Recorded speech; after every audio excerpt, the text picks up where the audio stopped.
Can you see the screen, Anna, all of you?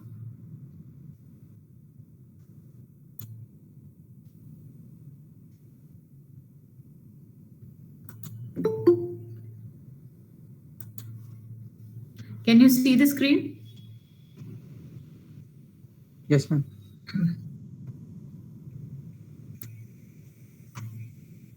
So, so how was your BEFA mid exam? Could you do good?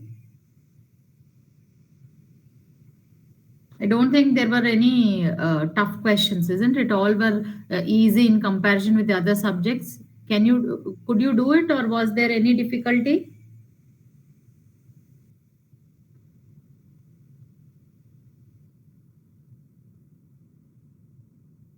No answer? Anna, can you hear me, all of you? Yes, ma'am. No difficulty, ma'am. Easy Okay. questions we got. How about the others?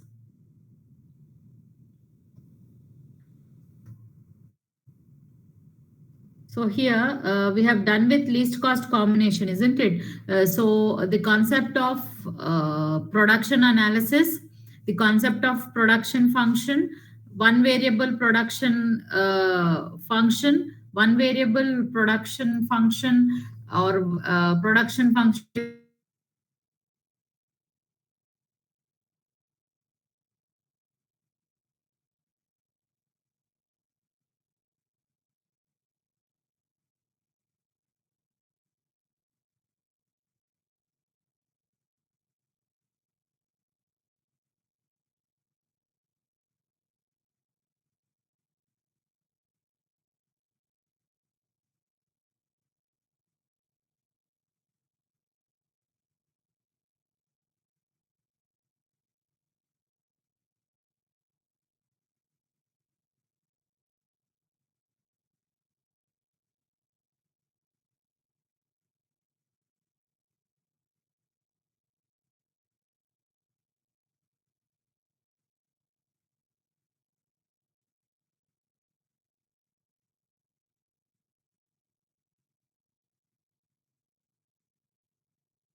variable proportion, isn't it? Anna, are you all there, or all you are sleeping, or what is happening? Is the voice audible, all of you? Yes, ma'am, we're here. Yeah, Yes, ma'am. We are then texting in the chat box, ma'am. so you can on your mic like I am on screen, isn't it? This is Okay, the ma'am. Word Okay, ma'am. document I have opened. I can't again go back there, isn't it? Yes, ma'am. Understood. We'll talk on. Yeah, and always you or the others will talk. And what about the others? No, no, this will happen till the end of the sem or what, January? I've got no idea, ma'am. I have asked them to interact and I've asked them to attend the class. And Both of us did. see, this is what happening every time. Either you or Akash or the others will respond, but not always anyone. So yeah, so let's move on. Just a second.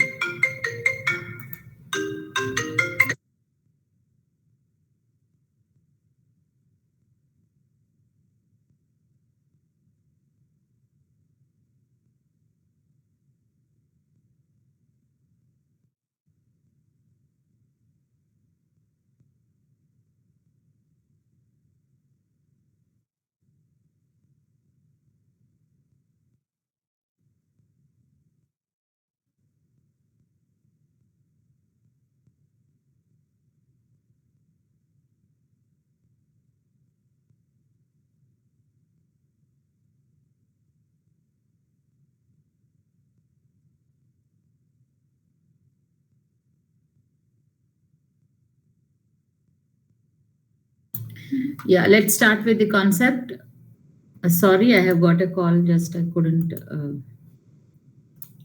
So here, Cobb-Douglas production function is another production function, a small concept that we have in types of production function. So these two, that is Cobb-Douglas, Charles Cobb and Paul Douglas, have created a linear homogeneous production function. And what does it imply is they have decided, or they have proved that to what extent you increase or you substitute one production function, one production factor with the other production factor, you can increase your production only to a particular extent. So this is what they have proved, and they have given this theory that is known as Cobb-Douglas production function. So what we have substituted in the case of one production function and the two production function, what are the two input factors that we have substituted, Nana? Anyone in the class? With what we have substituted what? What are the production function? Y is equal to function of what?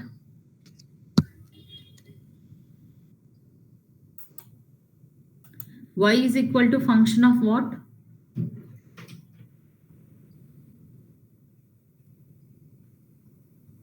Ma'am, in one or two variable, ma'am? Nana, production function annitiki ade Nana. Y is equal to function of L1, L2, T, O, T, isn't it? Oh, yes, ma'am. Yes. Land, labor, capital, organization, and technology. And technology, isn't it? So this is what the production function is. So am I taking class only for Jahnavi and Akash? Let me know, Nana, all of you.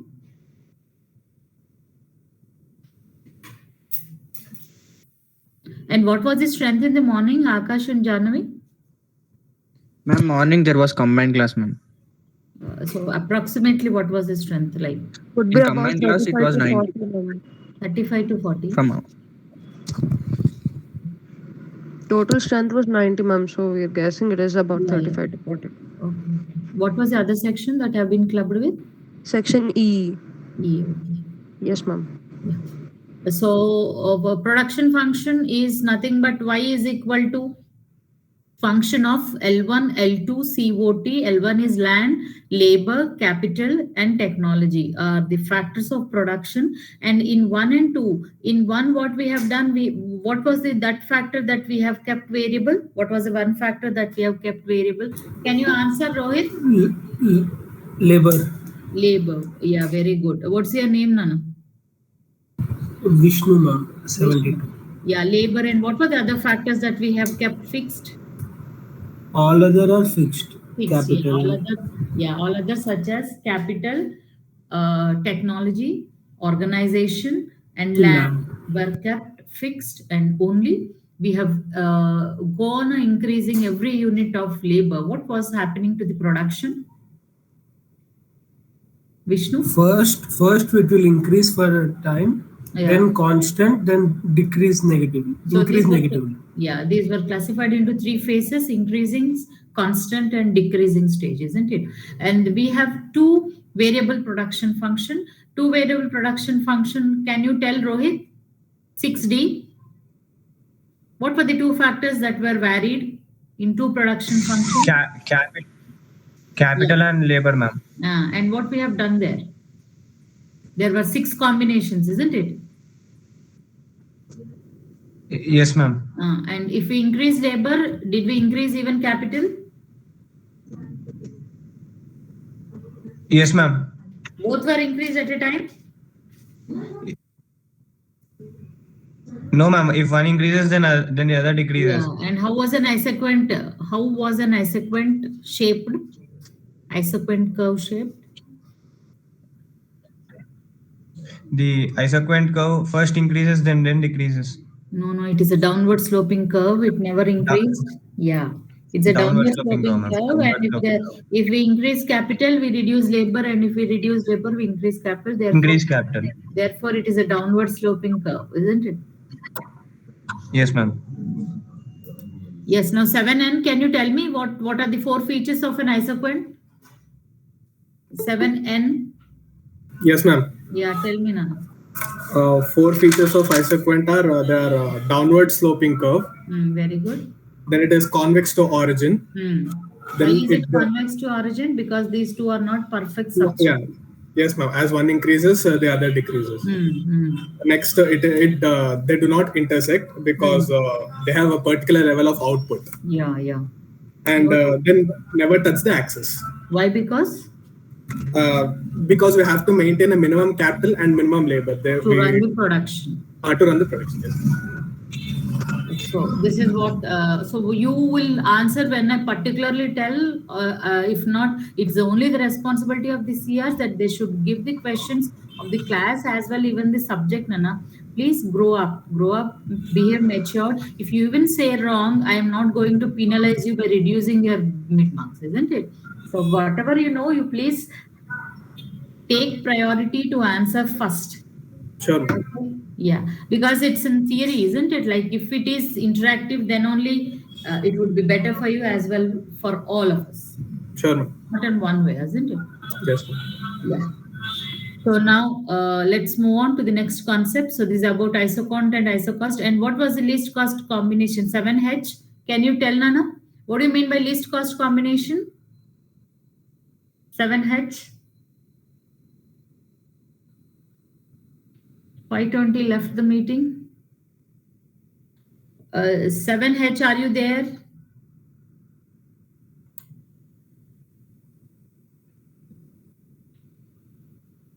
Six E, are you there, Nana?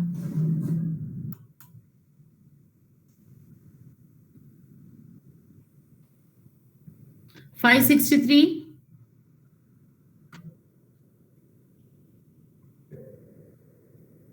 7F, yeah, 563. Tell me, Nana, what do you mean by least cost combination?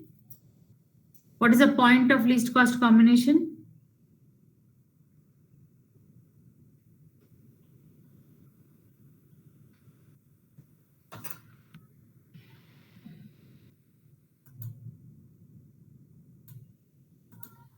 So now going to the next concept, loss of returns to scale. So we have done with types of production functions, 1 variable, 2 variable, Cobb-Douglas production function.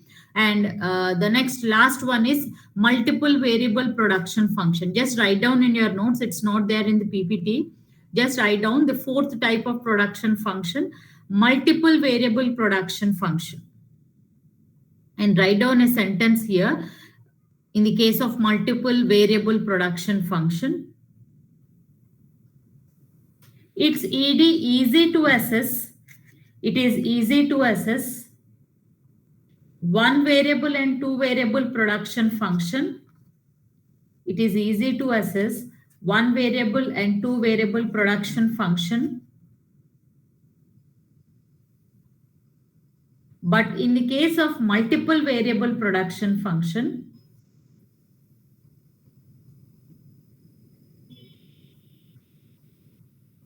quantitative techniques and computer programs need to be used. Quantitative techniques and computer programs need to be used to assess,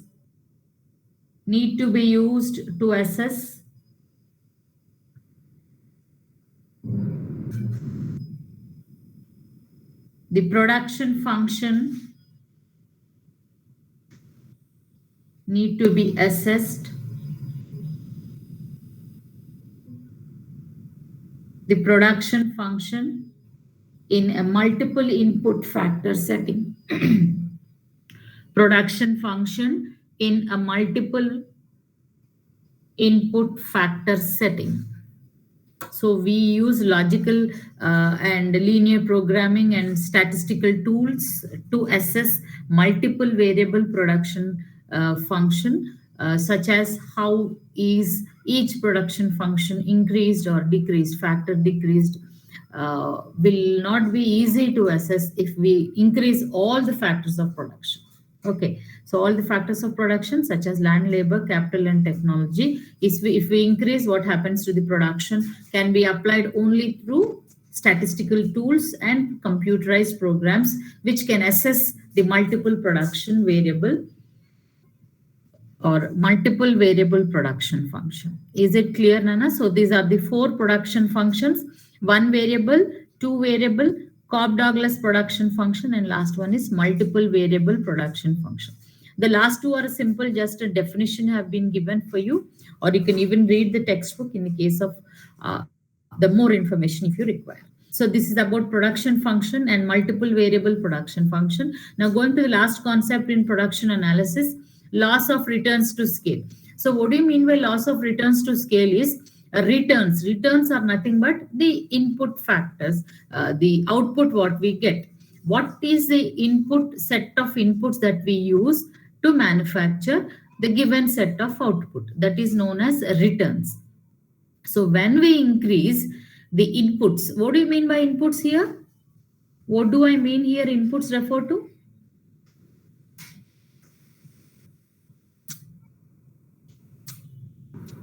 Land, labor.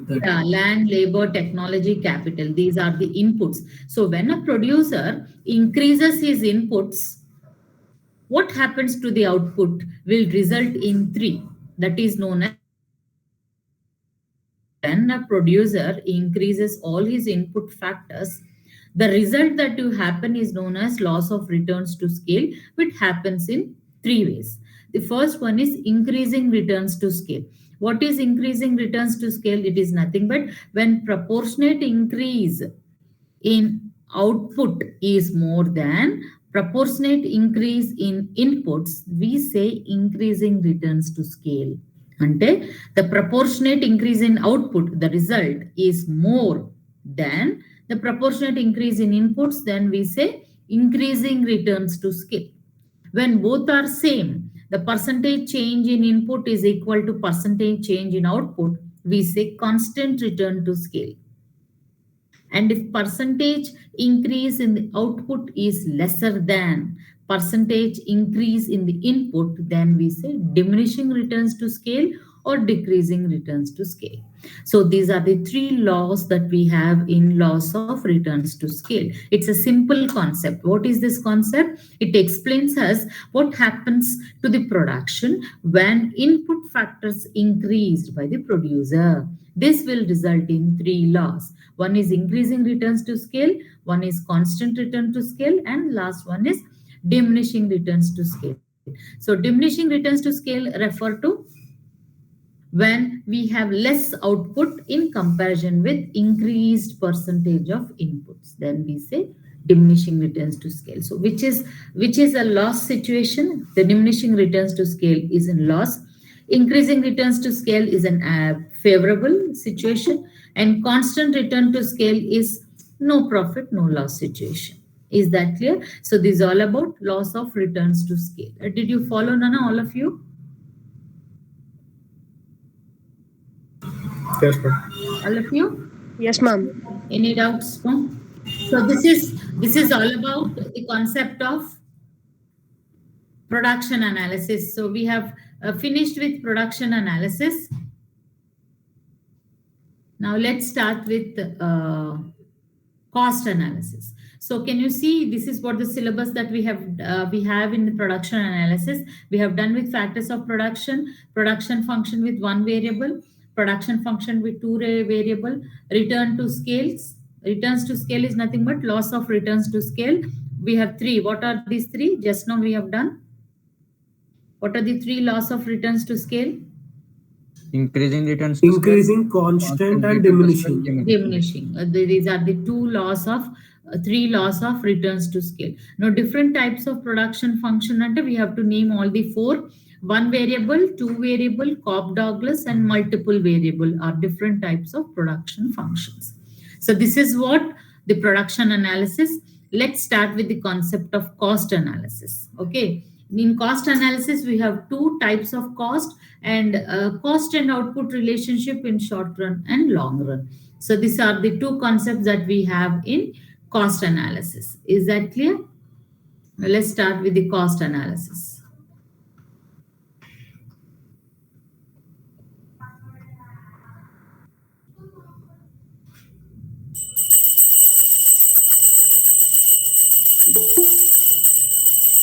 here,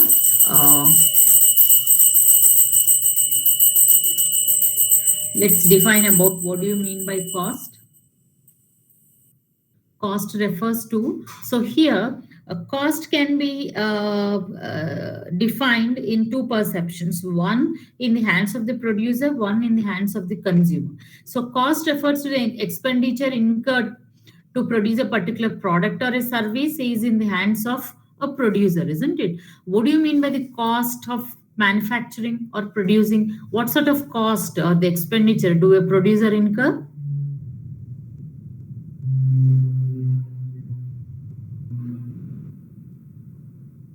What is the types of cost that a producer incur to manufacture product or a service? It's nothing but the product cost refers to cost of raw material, cost of labor, cost of capital, cost of technology. These are all included as factors of production and cost of production, isn't it? So that is the cost for a producer. Now coming to the cost in the hands of the consumer, it's nothing but the amount foregone to enjoy a particular product or a service, isn't it? So here, what is the cost for a consumer to have a lunch in a restaurant? It's nothing but the price that we pay, isn't it? Or to enjoy a particular service, it's nothing but the amount foregone, isn't it? So it's nothing but each and every producer or a consumer sacrifice certain amount to enjoy a product or manufacture a product. That is known as cost. Is it clear, Nana? This is about the cost analysis. Cost refers to the cost of production, the expenditure incurred by a producer to manufacture product or a service. But in the case of a consumer, sacrifice made, amount sacrificed to enjoy a product or a service is known as cost for a consumer. This is the definition of the concept of cost analysis. Now let's move on to the types of cost. Okay, types of cost are classified into 13. Just all of you open your notebooks and write down the types of cost or classification of cost. Write down the heading. Types of cost or classification of cost.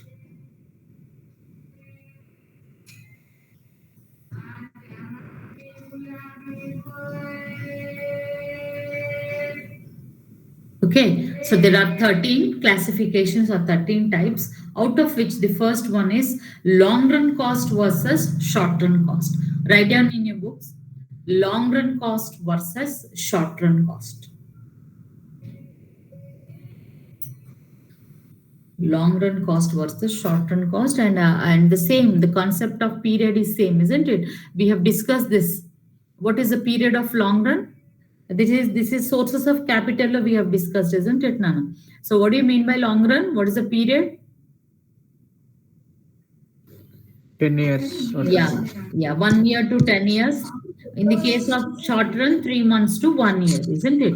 So now the classification of cost in long run and short run can be done on basis of, in long run, what happens? All the factors of production cost becomes variable. Why? Because variable ante can increase. Why? Because the period is 1 year to 10 years. So you can increase land, you can increase labor, you can increase technology, you can increase the organization.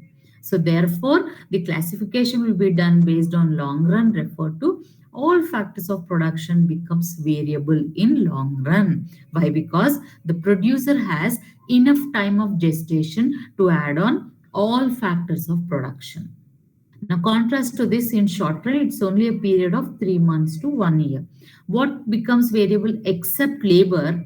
Labor to an extent, the producer can't increase any factors of production. So therefore, in short run, except labor, all factors of production becomes fixed. Is that clear, Nana? In short run, all factors of production becomes fixed except labor. So this is how we classify short run versus long run, or long run versus short run. In long run, all factors of production becomes variable as the producer can add on all factors of production as he has enough time of gestation of period from 1 year to 10 years. Now coming to the short run, all factors of production except labor becomes fixed as the period is only 3 months to 1 year. So a producer can't afford to increase the other factors of production. Therefore, except labor, every factor of production becomes fixed. Why? Because it takes time to raise capital, it takes time to increase technology, it takes time to increase land, and it takes time to organize all the factors of production. So therefore, we say except labor also to an extent. Either we can make the new persons or we can make the existing labor overtime work.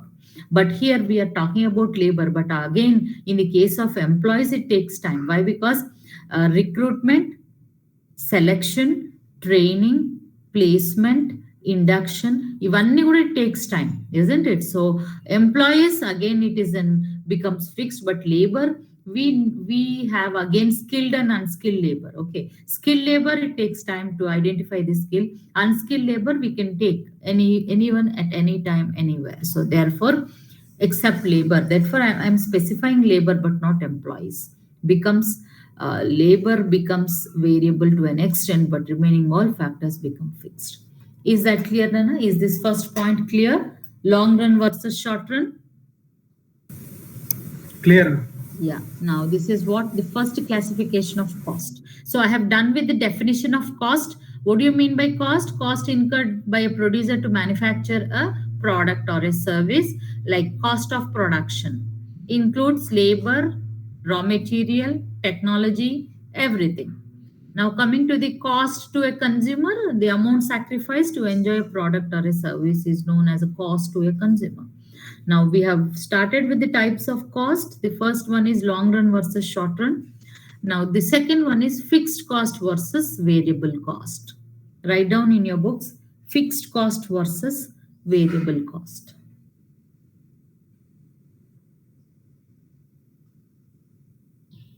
So what do you mean by fixed cost versus variable cost? It's nothing but the expenses which doesn't change or which doesn't increase with the level of production is known as fixed cost. Example, rent, insurance, salary of administration officer, and so on. These doesn't change, whatever may be the level of production, to that of a 0 to that of 100% capacity. Now coming to the variable cost, varies or changes with the level of production. If production increases, variable cost increases. If production reduces, the variable cost reduces. So example, raw material and labor. The cost of labor increases if you increase your production. The cost of labor increases if you increase your labor cost, isn't it? So therefore, variable cost refer to vary, increases with increase in production, reduces with reduce in production. So fixed cost versus variable cost.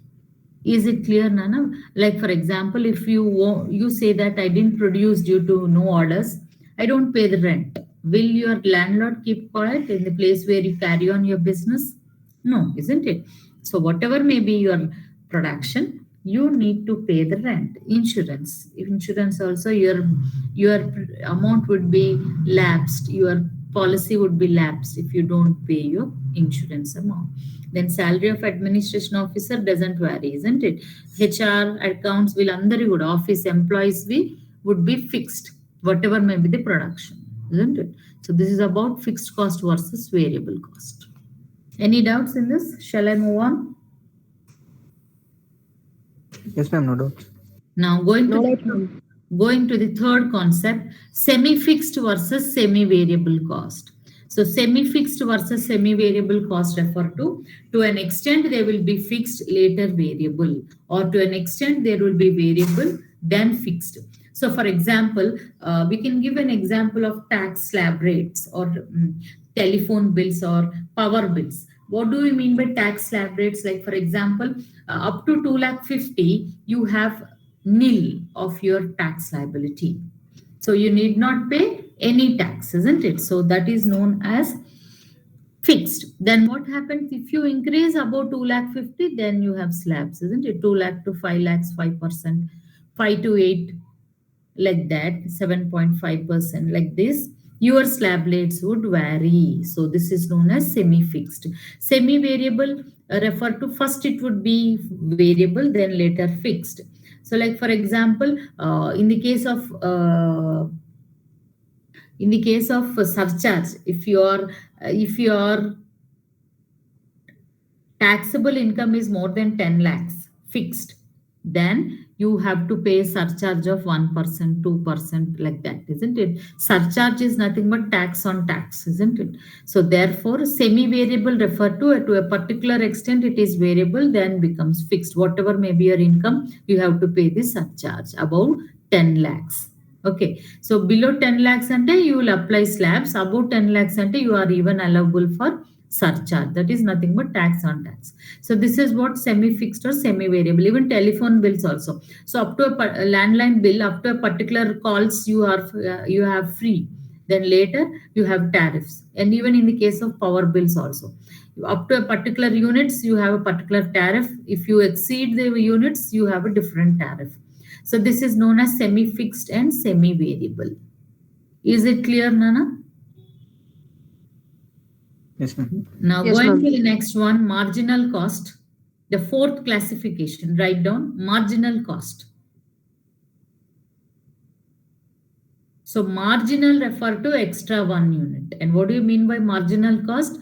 Cost incurred to manufacture extra 1 unit is known as marginal cost. And what do you mean by marginal revenue?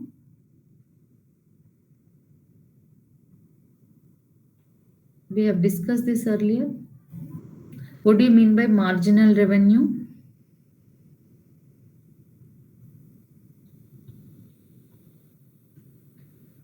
Revenue derived out of selling extra 1 unit is known as marginal revenue. Okay, marginal cost is nothing but cost incurred to manufacture extra 1 unit. So this is known as marginal. What do you mean by marginal production? We have seen this. Extra production with increase in labor. Very good. Increase in 1 unit of labor. That is known as marginal production, isn't it? So only 1 unit of production, increase in production is known as marginal production. So this is known as concept of marginal, refer to extra 1 unit, and marginal cost is nothing but cost incurred to manufacture extra 1 unit is known as marginal cost. So these are 4. Now going to the next one, controllable cost. Controllable cost versus non-controllable cost. So what do you mean by controllable cost? It's nothing but which can be controlled in the hands of the manager or in the hands of the production manager. Non-controllable is which is not controllable, which cannot be controlled. If you control, your production gets halt, is known as non-controllable cost. So which types of cost can be controlled? Example, R&D, R&D, research and development. So each and every big companies maintain a separate division known as research and development, isn't it? Where new innovations and new technology and new products are created in this cell that is known as R&D. So in the year of lesser profits, such activity would be minimized. In the year of higher profits, such activity would be fastened. Why? Because to reduce the tax liability. So therefore, R&D can be controlled. Advertisement expenditure, isn't it? What sort of advertisement expenditure do the company incur? It may be regarding the media, that where you post your advertisement. It may be the idea generation where you pay to the consultancy, and it may be the other expenses that you pay to the people whom you use to promote your product. So this is known as advertisement expenditure. In the year of lesser profits, we try to minimize the advertisement expenditure, and in a year of higher profits, we try to increase. So it can be controlled. Now coming to the salary of executives, as I said, a company is run by 5 directors who take the salary, isn't it? So the salary of the executive directors can be controlled. In the year of higher profits, can be taken more, and the year of lesser profits, they may even not take the salary. So that is known as controllable cost. And which cannot be controlled, such as labor, capital, such as raw material. So these types of cost cannot be controlled. Okay, or fixed costs such as rent, insurance can also not be controlled. You have to pay compulsory. Such costs are known as controllable, non-controllable cost. Is it clear, Nana? Controllable cost versus non-controllable cost. Okay. So here, this is about the 5 classifications that we have made. And I have a quiz for you in this production function, which constitutes 8 questions. Before going to that, I just want to know why